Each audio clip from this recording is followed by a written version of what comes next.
Valentina Guarnati in 1, Giulia Giacomazzi in 2, Federica Avon in 3, Viola Magoga in 4, Francesca Denardi in 5, Jessica Marraffa in 6, Eleonora Tauscher in 7, Sania Arzink in corsia 8. Appena partita la quarta batteria femminile.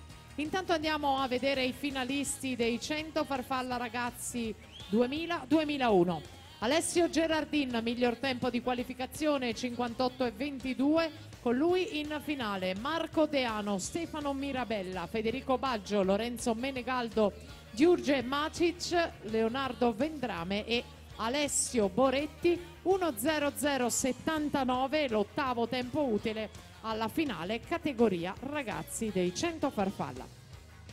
Passaggio dell'Avon 1:30,66 su Denardi e Magoga.